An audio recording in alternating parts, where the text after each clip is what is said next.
Alam nyo ba kung ano ang madalas isipin ng mga siyentipiko? Tungkol ba ito sa gamot kontra kanser, teknolohiya laban sa global warming, o pagtigil sa paggawa ng sandatang nuklear para maging mapayapa ang paggamit ng atom? Hindi ganon. Napakaraming talino, oras at material na yaman ang ginugugol sa paghahanap ng mga signal mula sa kalawakan at sa pagbuo ng mga paraan para matanggap ang mga ito. Bakit nga ba dito nakatuon ang pansin?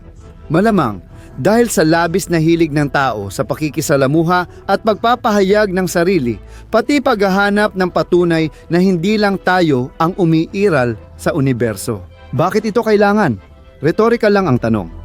Matagal nang nagbabala si Stephen Hawking sa mga di halatang negatibong epekto ng ganitong pakikipag-ugnayan. Patuloy pa rin tayong naghahanap at ilang beses nang nagbunga ang ating pagpupursige. Ang unang resulta ay lumitaw noong 1977 nang ang radyoteleskopyo na malaking tainga sa estado ng Ohio ay nakatanggap ng wow signal. Ito ay naitala sa dokumento bilang ilang mga letra sa gitna ng napakaraming magulong nakakalat na mga numero. Tungkol sa signal na ito, ang mga astropisiko ay nagbigay ng napakaraming lektura at sumulat ng libu-libong siyentipikong traktado. May mga hinala na hindi ito signal mula sa labas ng mundo, kundi may nakalimot lang magpatay ng microwave sa laboratorio. Pero ano man ang totoo, ang printout ng pagbating ito mula sa kalawakan ay napabilang sa koleksyon ng Historical Society ng Ohio. Ito na ba talaga ang lahat ng maipagmamalaki natin matapos dekada ng pagmamasid? Siyempre, hindi. Tingnan natin ang ilan sa pinakakilalang radyo signal na natanggap gamit ang ating kagamitan mula nang simulan nating i-monitor ang universo para sa posibleng bakas ng buhay mula sa ibang planeta. Hubble SHGB0 2+14A Sigaw sa Kawalan. Iniisip mo ba na ito'y pagpapasikat lang para makuha ang atensyon? Hindi kailanman. Ang totoo, natuklasan ang signal doon sa lugar na pinaka hindi inaasahan. May malaking void sa pagitan ng konstelasyon ng Aries at Pisces kung saan sa loob ng 1,000 light years ay walang bituin na posibleng kapaligiran ng mga planeta. Ang proyekto ng Search for Extraterrestrial Intelligence na inilunsad para maghanap ng buhay sa ibang planeta ay muling nagpakita ng resulta. Nangyari ito noong taong 2003. Ang signal ay naitala lamang ng 1 minuto. Ngunit sa panahong iyon ay napakabilis nitong nagbago ng frequency pataas.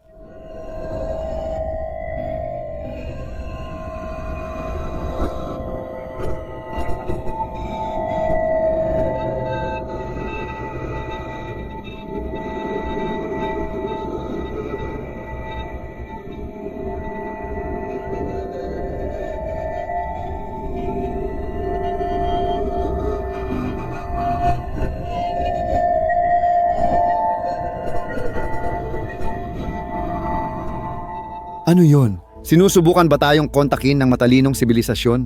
Mga bakas ba ng buhay ng kung sino man na nakatago sa kailaliman ng kalawakan? O isang signal lang na aksidenteng nakuha mula sa isang dumadaang shuttle sa void? Sa ngayon, wala pang sagot sa alinman sa mga tanong na ito. Ang tinig mula sa kabilang dimensyon ng itim na butas. Noong 2003 nagtagumpay ang mga astropisiko gamit ang teleskopyong Chandra na maitala ang tunay na tinig ng itim na butas.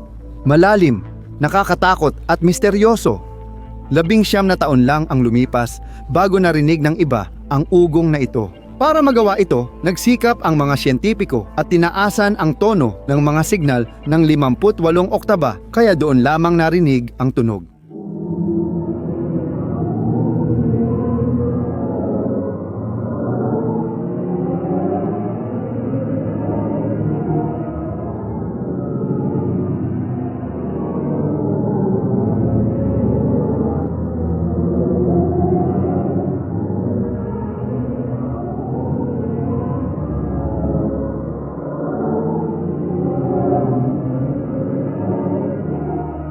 Ang itim na butas na tinutukoy dito ay napakalayo mula sa daigdig, 250 milyong liwanag na taon sa konstelasyon ng Perseus. Ang bakas ng dark matter sa pamamagitan ng X-ray. Ito ay naitala ng European Space Agency mula rin sa parehong kumpol ng mga galaksya sa konstelasyon ng Perseus. Iniuugnay ng mga astronomo ang X-ray signal na ito sa mga palatandaan ng dark matter. na tinatayang bumubuo ng 22% ng kabuuang masa sa universo. Sandali tayong titigil at magmuni-muni ng kaunti. Mula nang mabuo ang isang hanay ng iba't ibang orbital na teleskopyo sa paligid ng daigdig, bukod pa sa mga obserbatoryo sa lupa, anumang pisikal na aktibidad sa kalawakan, gaya ng mga kaganapang astronomikal ng iba't ibang sukat tulad ng pagsabog ng supernova, pagbuga ng mga jet, pag-uugali ng mga neutron star at magnetar, ay hindi na nakakaligtas sa pansin dahil ito ay laging may kasamang radio emission. Ito naman ay natutukoy gamit ang angkop ng mga kagamitan. Gayunpaman, hindi lahat ng mga mensahe ng universo ay maaaring maipaliwanag ng maayos. Anong mga uri ng signal ang nagbibigay ng higit na pag-aalala sa mga siyentipiko? Ito ay ang mabilisang radio bursts. Ganap silang hindi mahulaan, bigla na lang lumilitaw at tumatagal lamang ng ilang libong bahagi ng isang segundo, kaya naman mahirap silang pag-aralan. Kamakailan, isa sa mga ganitong pagsabog ang lubos na nagpalito sa mga astronomo. ASKAPJ, isang 935 plus 2 isa 48, hindi matatag, pabago-bago, di pa lubos na uunawaan.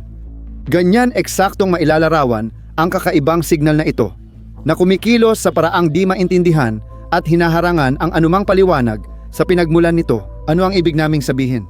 Ang totoo, ang signal na nagmumula sa isang location ay may tatlong ganap na magkaibang mga configuration. Kung di alam ng astronomo na mula sa iisang punto ang radio burst, aakalain nilang tatlong magkahiwalay na signal ito.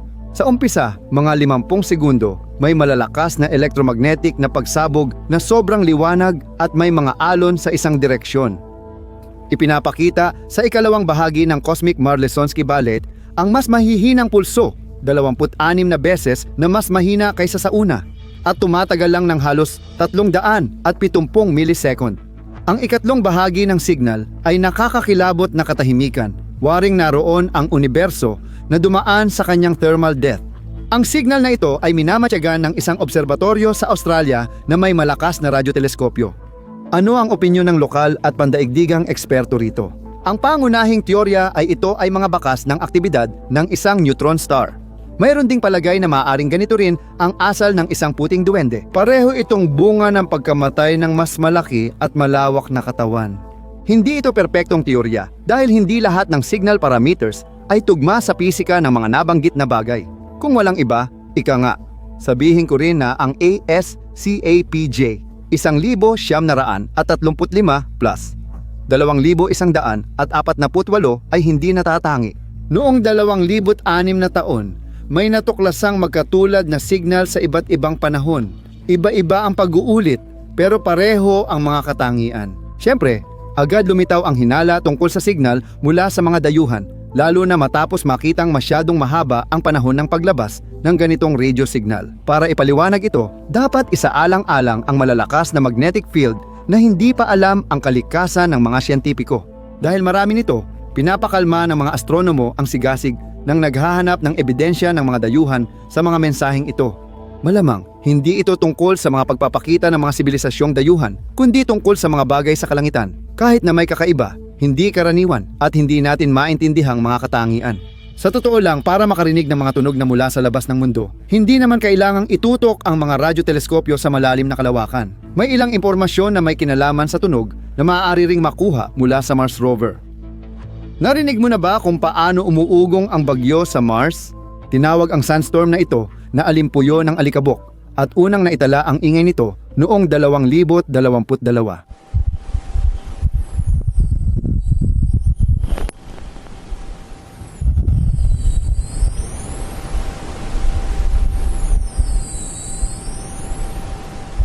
Sa kasaysayan ng pag-aaral ng mga planetang malapit sa daigdig, ito lang ang natatanging pagkakataon. Madalas mangyari ang mga ipo-ipo sa pulang planeta. Marami dito ay umaabot ng 120 metro taas at ang hangin ay umaabot sa 40 kilometro kada oras. Sa huli, banggitin natin ang isa pang signal. Marahil ang pinakamisteryoso sa lahat ng natanggap sa panahong ito, J183 910, liwanag ng pandaigdigang parola. Kahawig ito ng panapanahong liwanag ng parola, pero hindi ito nakatayo sa mga bato sa dagat, kundi isang malakas na parola na nawawala sa kadiliman ng kalawakan. Simula 2018, bawat 22 minuto, parehong kagamitan sa lupa at orbit ay nakakatanggap ng parehong signal. Unang natuklasan ito ng isang estudyante na gumagawa ng proyekto para sa kanyang pagsusumite. Ang aktibidad ay nangangailangan ng pagtingin sa mga kumikislap na radyo signal. Sa isang punto, si Tyron ay nakatagpo ng kakaibang signal na dumarating ng may matinding pagpupursige at paulit-ulit. Nabuo ang impresyon na panapanahong tumuturo sa daigdig ang malakas na ilaw ng parola at nagpapadala ng bugso ng radio wave. Sinabi ni Tyron sa kanyang tagapagturo ang kakaibang signal. Ngunit kahit magkasama sila, hindi nila ito naunawaan. Noong una, dumarating ang pagbati mula sa kalawakan tuwing 18 minuto, ngunit habang sinusuri ito ng tagapagturo at alagad, biglang nawala ang signal. Tumagal ito ng 3 buwan at nagdulot ng matinding pagkadismaya sa kanilang di inaasahang mananaliksik. Pagkatapos, may nangyaring kamangha-mangha. Bumalik ang signal at kumikislap na tuwing eksaktong 22 minuto. Ang katangian ng signal ay halos pareho, kaya't iniuugnay ito ng mga siyentipiko sa naunang signal. Bakit ito nawawala ng 3 buwan? Ano o sino ang gumagawa ng signal na ito? At bakit nagbago ang dalas ng paglitaw nito? Napakaraming tanong at halos walang sagot. Sa panahong iyon, nagkaroon ng interes sa proyekto ang ibang mga mananaliksik na nagsaliksik pa ng mas malalim. At napag-alaman na ang mga ganitong signal ay tumatama na sa daigdig ng mahigit 35 taon. Unang natuklasan ang mga ito noong 1988. Dahil sa kapabayaan ng tao, naiwang nakatambak lang ang mga datos sa istante at nakalimutan. Hindi alam kung ano ang mangyayari sana kung hindi dahil kay estudyanteng Tyron. Ano nga ba ang ginawa ng mga siyentipiko matapos nilang malaman ang mga kaugnay na pangyayari? Sinimulan nilang tukuyin ang pinagmulan ng signal. Lumabas na ang bagay na ito, hindi pa tiyak kung pulsar o malayong sibilisasyon ay nasa layong 15,000 liwanag taon mula sa atin. Patuloy pa ring tumatanggap ng signal ang mga instrumentong display ng National Aeronautics and Space Administration tuwing bawat 22 minuto, ngunit wala pa ring natatagpuang pagkakatulad sa mga kilalanang bagay. Baka ito na ang matagal nang inaasam ng Search for Extraterrestrial Intelligence Project at ng mga taga-suporta nito. Kailangan na ba tayong maghanda sa pakikipagkita sa mga dayuhang humanoid habang gumagawa ng foil na sombrero? Gaya ng dati, pinapakalma ng mga siyentipiko ang lahat. Naniniwala silang likas ang pinagmulan ng nagpapadalang signal. Gaya ng pulsar, isang kosmikong parola na pumipintig gamit ang napakalakas na enerhiya. Maaaring ito rin ay isang magnetar, ngunit bukod sa mga radio wave, dapat din itong naglalabas ng malaking dami ng X-ray radiation. Sa signal J18370, wala namang ganoong bagay.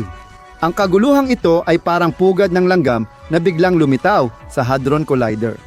Ang makabagong pananaliksik ay parang pagmamasid ng mga langgam sa kilos ng Higgs boson. Di maintindihan pero interesante. Wala namang pumipigil maghula, kaya huwag mag-atubiling magbigay ng suhestyon kung ano ang matiyagang nagpapadala ng mga senyales. Minsan nating hinangad na ibalik ang oras para baguhin ang nakaraan at maiwasan ang malalaking pagkakamali. Maging tapat ka! Hindi mo ba naranasan ang ganito? Paano naman kung sumilip tayo sa hinaharap? Hindi mo ba gustong makita ang ating daigdig pagkalipas ng 1 siglo o 1,000 taon?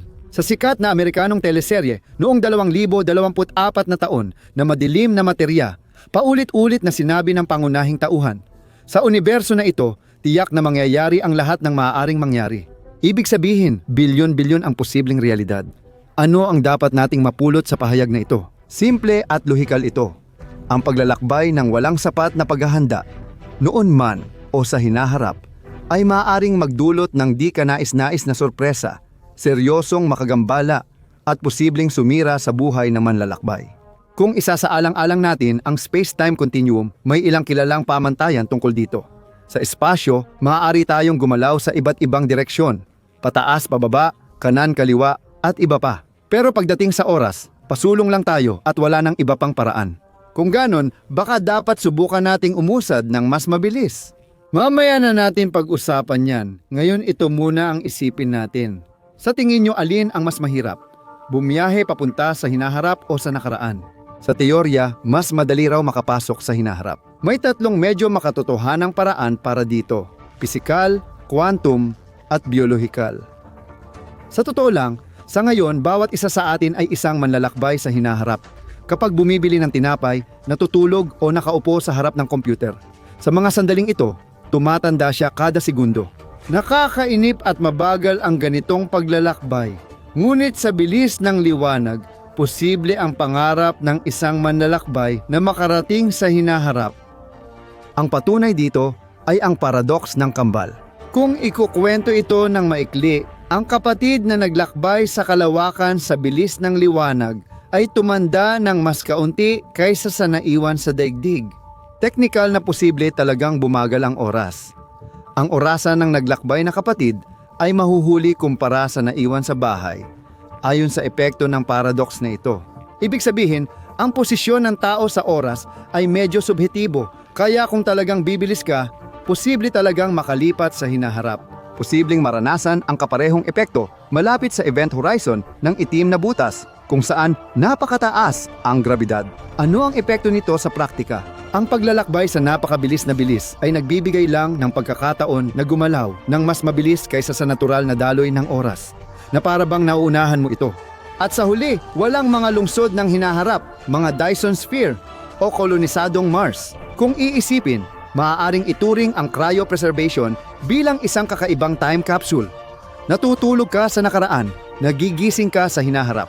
Sa ganitong pananaw, maaari ring banggitin ang mga posibleng paraan ng teleportasyon. Ibig sabihin, ang paglilipat ng impormasyon at pisikal na bagay sa iba't ibang bahagi ng space-time continuum. Pansamantala, kalimutan muna natin ang hinaharap at mag-focus sa nakaraan. Mayroon bang mga paraan na nagpapahintulot na maisagawa ang ganitong paglalakbay? Nakakaintriga malaman ang totoong dahilan ng pagkamatay ng dinosaur. Paano itinayo ang mga piramide? At saan napunta ang Atlantis? Ang totoo niyan, tulad ng napag-alaman natin kanina, kapag bumibilis ka sa espasyo, bumabagal ka naman sa oras. Ibig sabihin, posible bang makatulong ang ganitong epekto sa paglalakbay pabalik sa nakaraan? Sa prinsipyong ito mismo gumagana ang mga wormhole, mga haka-hakang paraan para butasin ang oras at espasyo. Para maintindihan ang wormhole, isipin mong uod na gumagawa ng lagusan sa mansanas. Pero sa halip na mansanas, isipin ang malaking bilog na universo kung saan ang lagusan ay daan papunta sa hinaharap o nakaraan. Ang matapang na tao na maglalakas loob sa ganitong paglalakbay ay maaaring mapunta sa kahit anong bahagi ng makrokosmo na umiiral sa kahit anong sandali ng panahon. Ang problema ay ang mga ganitong portal ay napaka hindi matatag at nangangailangan ng napakalaking dami ng enerhiya para mapanatili ang kanilang paggana. May mga siyentipiko at futurista na naniniwalang wormhole ang mga itim na butas. Ano sa tingin mo? Mukhang totoo nga, hindi ba? Sa totoo lang, ang wormhole ay maaaring magdala ng hindi ka nais-nais na sorpresa. Maaari itong magsara bago pa makalabas ang manlalakbay. Ang fenomeno na ito ay tinatawag na Einstein-Rosen Bridge o hindi madaanang wormhole. Kung mapunta ang tao sa ganong lagusan, makikita niya ang liwanag ng ibang universo sa dulo. Pero yun lang, dahil agad guguho ang tulay at dudurugin siya ng singularity hanggang maging mga atomo. Sa anumang kaso, ito ang sinasabi ng mga mathematical na ebidensya na inilahad nina Albert Einstein at Nathan Rosen, na siyang pinagkunan ng pangalan ng hindi madadaanan na wormhole na ito. Samantala, may isang kondisyon kung saan hindi magsasara ang portal. Kailangang maapektuhan ang wormhole ng kakaibang materya na may negatibong energy density. Ang nabanggit na haka-hakang sangkap ay palaging kasali rin sa iba pang mga thought experiment tungkol sa paglalakbay sa oras, lalo na pabalik sa nakaraan. Sa tingin mo ba, mayroong materya o partikulo na hindi pinapansin ang lahat ng babala at matatalinong kalkulasyon at kahit ano paman ay tumatagos sa oras at espasyo? Magugulat ka, pero may ganoong partikulo at ito ay ang tachyon. Sa ngayon, ito ay nasa estado ng isang haka-hakang unit na ang masa ay isang katang-isip na bilang. Sa pangalan pa lang, malinaw na ang bilang na ito ay lampas sa ating pangunawa, tulad ng mismong partikulo. Gayunpaman, posible namang ipaliwanag kung ano ito. Ang katang-isip na bilang ay bilang na kapag pinarami sa sarili, nagiging negatibo ang sagot. Sa pangkaraniwang buhay para sa isang karaniwang tao, ito ay ganap na walang silbi. Gayunpaman, sa electrical na inhinyeriya at quantum na pisika, hindi mapapalitan ang katang-isip na bilang-bilang kasangkapan sa matematika. Gayon din, madalas lumalabas ang mga takyon sa string theory bilang bahagi ng vacuum state ng string. Maaring itanong mo, bakit kailangan natin ng hypothetical na partikula, lalo na yung may katang-isip na masa? Gayunpaman, ang paglalakbay sa hinaharap o nakaraan ay bunga pa rin ng ating imahinasyon ngayon. Kung umiiral nga ang takyon, tiyak na magiging kawili-wiling tuklasin ang mga batas ng kanyang realidad. Halimbawa, dahil mas mabilis sa bilis ng liwanag ang galaw ng partikula, imposibleng makita ang paglapit ng takyon. Ngunit, kapag dumaan ang takyon sa puntong pinakamalapit sa tagamasid, makikita ng tao ang isang bagay na parang nahati sa dalawa, na gumagalaw sa magkasalungat na direksyon. Sa totoo lang, kung gagalaw ito ng mas mabagal kaysa sa bilis ng liwanag, mawawala ang mga katangian nito at magbabago ito sa ibang bagay. Paano dumadaloy ang oras para sa partikula? May nagsasabi na ito'y umaatras o bumabaliktad, ngunit haka-haka lang ito. Pero ang kung paano mababago ng takyon ang buhay natin sa simpleng paglitaw lang nito ay mahirap talagang maunawaan. Una, ang theoretical na posibilidad na gumalaw ang partikula ng mas mabilis sa liwanag ay nagpapahina sa pundasyon ng espesyal na relativity. Pangalawa, kung may takyon, lalabag ito sa prinsipyo ng sanhi at bunga at mauuna ang epekto kaysa sanhi. Maiisip mo ba na posible iyon? Paano? Halimbawa, pwedeng sumabog ang isang bituin na hindi pa nga ipinapanganak. Sa ganun, madali kang mapasok sa isang loop ng sanhi at bunga. Magbigay ng malinaw na halimbawa ng sitwasyong parang kabalintunaan mula sa iba't ibang pananaw. Isipin mo na sumusulat ka ng liham sa sarili mo mula sa nakaraan na may mga tagubilin kung paano gumawa ng time machine. Bilang resulta, may ilang mga tanong na lumilitaw. Paano mo malalaman ang tungkol sa paglalakbay bago mo pa ito nagawa? At kung hindi mo alam, sino naman ang sumulat ng mensahe? Ang pinakakilalang paradox ay ang patay na lolo, kung saan bumalik ang apo sa nakaraan at pinatay ang kanyang lolo. Kaya hindi na sana siya ipinanganak at hindi rin sana napatay ang kanyang lolo. Matibay na luhika.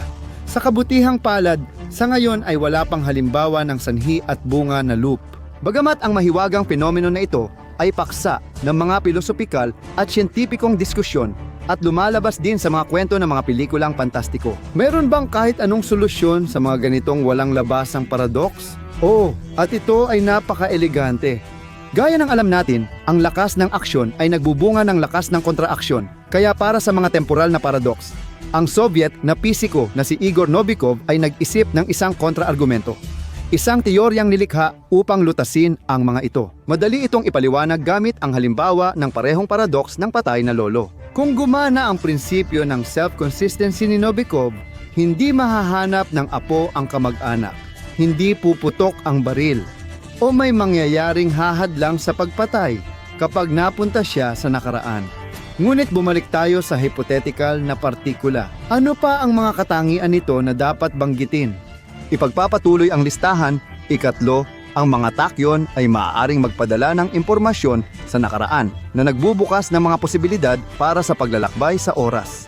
Ibig sabihin, sa madaling salita, magagawa nating baguhin ang ating nakaraan at sa makatuwid, pati na rin ang hinaharap. Maiwawasto natin hindi lang ang sarili nating mga pagkakamali, kundi pati na rin ang mga pagkukulang ng ating mga ninuno o maiiwasan pa natin ang ating sariling kamatayan. Ngayon, huminga kayo ng malalim at mag-isip. Maaaring ang espesyal na teorya ng relativity na nagbabawal sa lahat ng kaguluhang ito ang nagsisilbing panangga natin laban sa kaguluhan, mga temporal na paradox at mga paulit-ulit na sanhi at bunga. At isa pa, interesado ba kayong malaman kung may ebidensya ng pag-iral ng mga takyon? Sa ngayon, hindi pa sila magamit sa eksperimento o mapatunayan sa empirikal na paraan. Ang pag-iral nila ay nagdudulot ng theoretical na kontradiksyon at limitasyon sa enerhiya. Para makagalaw ng mas mabilis sa liwanag, kailangan ng walang hanggang enerhiya na labag sa mga batas ng pisika. Bagaman, maaaring hindi ganap na tama ang mga batas na ito o baka hindi lang alam ng mga takyon ang tungkol dito. Isang bagay ang malinaw, ang bilis ni takyon ay mas mabilis kaysa sa bilis ng interaksyon ng mga partikulo sa ating mundo. Ibig sabihin, siya ay talagang hindi akma sa espasyo-panahon o sa sanhi at bunga na balangkas ng universo. Sa lahat ng kaso, tuloy ang pag-aaral sa larangang ito.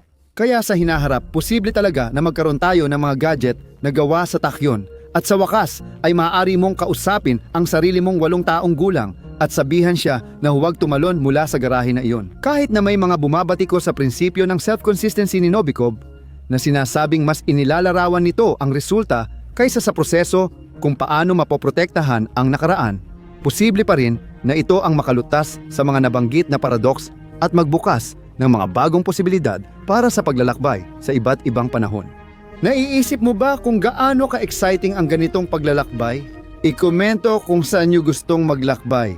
Noong panahon ni Columbus sa Amerika o nang itinatayo ang Koloso ng Rhodos. Interesado ba kayo kung paano nabuo ang daigdig o ibang planeta? Sa kahit anong kaso, malinaw. Kapag naging totoo na ang ganitong mga paglalakbay, hindi na muling magiging katulad ng dati ang ating mundo. Sino bang ayaw mabuhay magpakailanman? Kahit maraming diskusyon, hindi nababawasan ang nais ng eliksir ng kabataan habang tumatagal, pero may sariling batas ang kalikasan. Lahat ng bagay ay may simula at katapusan. Hindi lang ito tungkol sa maikling buhay ng tao, kundi pati sa pag-iral ng malalaking galaksi at ng universo. Mas mahaba ang buhay ng mga halimaw kaysa atin, pero sila rin ay ipinapanganak, lumalaki, tumatanda at namamatay. Paano nagaganap ang ebolusyon ng mga galaksi at kailan ito nagsimula? Ano ang mga palatandaan na ginagamit natin para matukoy ang kanilang edad at ang pinakamahalaga, bakit hindi natin nakikita ang proseso ng pagsilang ng mga batang galaksi ngayon? Noong dekada 20, sinimulan ni Edwin Hubble, isang Amerikanong kosmolohista at astropisiko, pag-aralan ang ebolusyon ng mga galaksi. Maaaring isilang ang mga ito ng marahas at kamangha-mangha at kung minsan ay unti-unti at paunti-unti ang pagbuo. Ngunit lahat ng proseso ng ebolusyon ay may ilang magkakatulad na mekanismo. Ang mga makabagong teleskopyo ay kayang sumilip sa pinakapuso ng universo, literal na hanggang sa pinagmulan ng malaking pagsabog. At ano ang natuklasan nila doon? Malinaw ang sagot. Nandoon ang mga napakatandang galaksiya na ang edad ay halos kapantay ng edad ng universo. Pero ito ang nakakagulat. Napakaraming lumang galaksya sa malawak na kalawakan. Ngunit ang mga batang galaksya ay nakikita lamang natin sa napakalalayong distansya mula sa atin, sa mismong simula ng pagbuo ng ating mundo. Bakit ito nangyayari? Ano ang pumipigil sa paglitaw ng mga batang galaksya ngayon? Kapansin-pansin na madaling mamonitor ng mga astronomo ang proseso ng pagsilang ng bituin. Ang pinakakilalang halimbawa ng batang kumpol ng mga bituin ay ang 7 kapatid o Pleiades. Napakaliwanag nito kaya't makikita ang mga bituin kahit walang teleskopyo, kahit pa sa kalangitan ng lungsod sa kabila ng polusyon ng liwanag. Matagal nang pinagmamasdan ng mga tagamasid ng bituin ang kumpol na ito, na ipinangalan sa magkakapatid na Nimpa, mga anak ni Titan Atlas sa Gresya. 115 milyong taon ang edad ng kumpol ng mga bituin na maihahalin tulad sa yugto ng pagdadalaga o pagbibinata sa buhay ng tao. Maaaring isipin na dito nagaganap ang pagsilang ng batang galaksya, pero huwag agad magdesisyon. Akala mo ba sa milyon-milyong taon ay lalakas at lalago pa ang kumpol? Kailangan kitang biguin. Sa 500 milyong taon, karamihan sa bituin sa Pleiades ay magiging itim na butas, neutron star o sasabog bilang supernova. Sa ganitong paraan, halos mawawala ang kumpol, 3/4 ng populasyon nito ang mawawala, at pagkalipas ng 1 bilyong taon, 10 bituin na lang ang matitira. Ngayon, may mga bagong galaksya pa bang nabubuo? Sa ganitong konteksto, maaaring gawing halimbawa ang mga proseso ng pagsasanib, kung saan kapag nagbanggaan ang 2 galaksya, nagkakaroon ng isang napakalaking galaksya. Huwag nating kalimutan na ang ating daang gatas na may edad na mga 11 bilyong taon ay magsasanib din sa hinaharap sa isang nakakabaliw na sayaw kasama ang 2 kalapit na galaksya. Una, sa malaking ulap ng Magellan, mangyayari ito pagkalipas ng 2.5 bilyong taon. Pagkatapos, ang Andromeda ay lumalapit sa atin sa bilis na 120 kilometro bawat segundo. Bilang resulta, mabubuo ang higanting elliptical na galaksya na Malecomeda. Hindi natin pag-uusapan ang pagsasanib ng mga galaksya. Magfo-focus tayo sa pagbuo ng mga bago. Pwede ba nating obserbahan ang prosesong ito ngayon? Para sa simula, kailangan muna nating alamin kung anong mga batas ang sinusunod sa pagbuo at ebolusyon ng mga galaksya. Tinutukoy ng mga siyentipiko ang tatlong pangunahing mekanismo ng ebolusyon ng galaksya: dinamiko, spektrophotometriko, at kemikal. Maliwanag sa pangalan ng bawat mekanismo ang mga prosesong nangyayari rito. Ang dinamikong ebolusyon ng galaksya ay tungkol sa pagbabago ng galaw ng mga bahagi nito. Ang spektrophotometrikong ebolusyon ay sa pagbabago ng spektrum at liwanag. At ang chemical na ebolusyon ay sa pagbabago ng chemical na komposisyon ng mga bituin. Paano nakakatulong ang impormasyong ito sa mga siyentipiko sa pagtukoy ng edad ng mga galaksya, gaya ng ginagawa sa pagtukoy ng edad ng mga bituin batay sa batas ng ebolusyon nila? Ang mga bituin na may magkatulad na katangian at mga parametro ay dumadaan sa halos magkaparehong landas ng ebolusyon. Halimbawa, ang edad ng araw, isang dilaw na duwende na nasa gitna ng ating sistemang planetaryo, ay kasalukuyang 5 bilyong taon.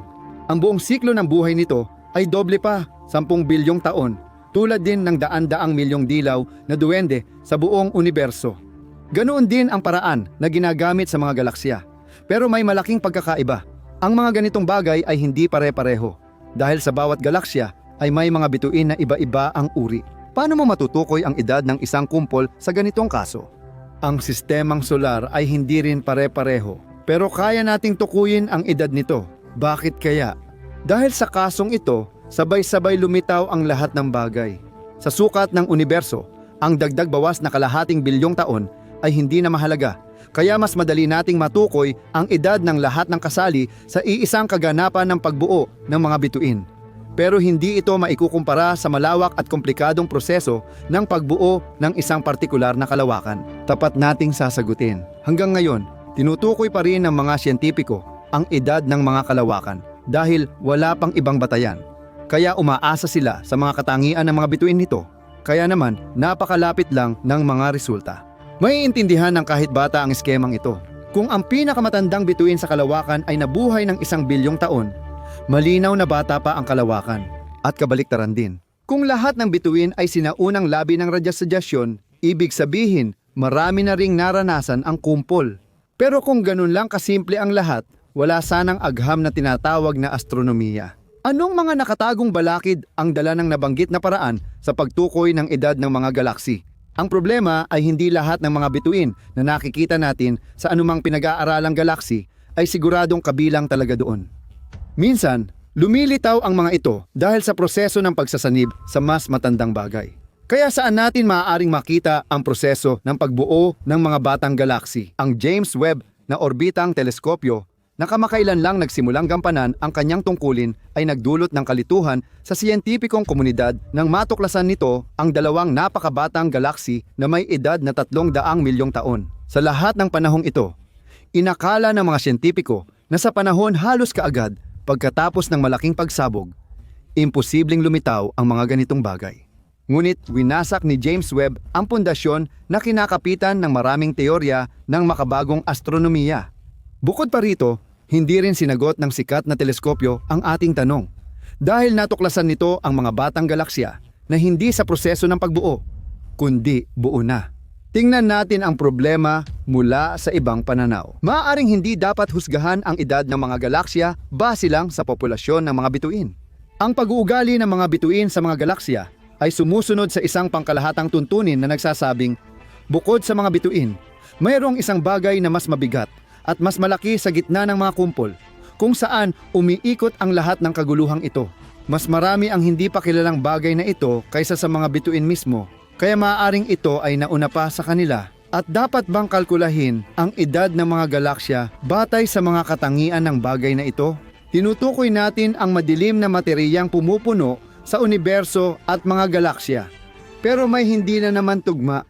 Sa ganitong kaso, makatuwiran na ipalagay na hanggang ngayon, ang mga kumpol ng madilim na materya ay maaaring tumulong sa pagbuo ng mga batang galaksya, kung saan nagmula ang mga kumpol ng mahiwagang di nakikitang madilim na materya. Nangyari ito noong simula pa lang ng pagbuo ng universo, at ayon sa maraming teorya, ang mga kumpol o halo ng madilim na materya ang naging lugar ng kapanganakan ng mga unang galaksya. Ngayon, alam na ng kahit sinong estudyante na kung mas mabigat at mas siksik ang isang bagay, mas malakas ang grabidad nito.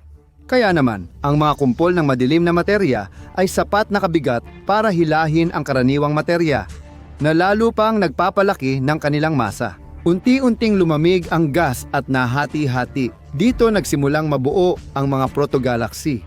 Pero paano kung ang madilim na materya ay isa lang sa mga alamat ng agham? Dahil napakahirap itong pag-aralan kahit sa mga dituwirang paraan. Gayunpaman, ang pagsasama-sama ng mga bituin sa mga galaxy at hindi basta nagkakalat sa kalawakan ay patunay ng pag-iral nito. Hindi maikakaila na ang mundo ay laging nagbabago, pati na rin ang pananaw natin sa mga teorya ng ebolusyon ng mga galaxy. Sa kasalukuyan, ang pinakatinatanggap ay ang hierarchical na konsepto. Ayon dito, sabay-sabay nagsimulang mabuo at mag-evolve ang mga galaxy. At ang simula ng prosesong ito ay dulot ng pagdami ng malamig na dark matter na nabanggit natin kanina. Noong una, maliliit ang mga kumpol, ngunit unti-unting siksik at nagsama-sama dahil sa grabidad para bumuo ng malalaking konglomerado. Pinatutunayan din ang teoryang ito ng mga computer simulation. Walang duda, may mga kakulangan sa senaryong ito, ngunit sa kabila ng mga di kasakdalan ng hierarchical na konsepto, ito pa rin ang pangunahing teorya sa ngayon na nagpapaliwanag ng ebolusyon ng mga galaksya. Pero paano natin maipapaliwanag ang katotohanang hindi na tayo nakakakita ng pagsilang ng mga bagong galaksya ngayon? Hindi naman nawala ang mga madidilim na halo, hindi ba? Oo, nariyan pa rin sila. Pero ang panahon ng aktibong pagbuo ng mga galaksya ay tuluyan ng lumipas. Huwag din nating kalimutan na ang universo ay papunta na sa tinatawag na thermal death o iba pang malungkot na katapusan. Ibig sabihin, dahan-dahang lumalayo ang mga galaksya dahil lumalawak ang kalawakan. Ano ang ibig sabihin ng thermal death ng universo o malaking pagyayelo? Ito ay ang kalagayan ng pinakamataas na entropy na siyang hinahangad ng anumang pisikal na sistema na hindi nagpapalitan ng enerhiya sa iba. Ibig sabihin, ang thermal death ng universo ay maihahambing sa unti-unting pagpanaw dahil sa paglalayo-layo ng mga galaksya. Kung ang makrokosmo ay talagang patungo sa ganitong kalagayan, paano pa magkakaroon ng pag-usbong ng mga bagong kumpol ng bituin? Pero may pag-asa pa rin. Dahil kahit bumagal na ang proseso ng pagbuo ng mga bituin, hindi pa naman ito tuluyang huminto. May mga iilang bituin na patuloy pa ring ipinapanganak. Hindi ito mga salitang walang laman na layuning takutin kayo. Kung titingnan ninyo ang mga graph ng pagbuo ng mga bagong bituin mula pa noong malaking pagsabog hanggang sa kasalukuyan, makikita ninyong mas aktibo ang proseso noon. Nangyayari rin ang ganitong sitwasyon dahil sa unti-unting nauubos ang material na bumubuo sa mga bituin. Kinakain ito ng mga aktibong itim na butas at hinahangin ng mga galactic na hangin. Sa huli, dapat sabihin na, sa kasamaang palad, sa paligid ng daang gatas, kakaunti lang ang natutuklasan ng ating mga teleskopyo ng mga batang galaksi kung saan maaaring aktibong nagaganap ang pagbuo ng mga bituin, lalo na kung pag-uusapan ang mga protogalaxy. Kaya sa ngayon, nangingibabaw pa rin ang hierarchical na teorya kumpara sa iba at ang barkong tinatawag na universo ay patuloy na tumutungo sa katapusan. Gayunpaman, darating ang panahon na hindi lang mga galaksi kundi pati na rin ang mga bagong bituin ay titigil ng lumitaw at ang universo ay magiging hungkag. Sa ganitong mga sandali, ang tao ay natutuwa pa na hindi niya aabutan ang malungkot na katapusan ng mundo. Imbes na mangarap ng walang hanggang buhay. Pero hindi dapat mawala ng pag-asa. Mayroon pa tayong ilang daang bilyong taon na natitira sa ating panahon. O sige, mga tagalupa, hindi pa tapos ang video. Marami pang kapanapanabik at kamanghamanghang episode ang aabangan natin. Pero para patuloy ko kayong mapasaya gamit ang lahat ng mga personalidad ng kalawakan, kailangan ko ng inyong feedback. Madali lang ipahayag yan. Maglagay ka lang ng electronic like sa ilalim ng video na ito kasi ito lang ang available na like. At ituloy ang pariralang alam ko. Sa ganito, mapapatunayan yung tama ang ating direksyon. Huwag kayong lumipat ng channel.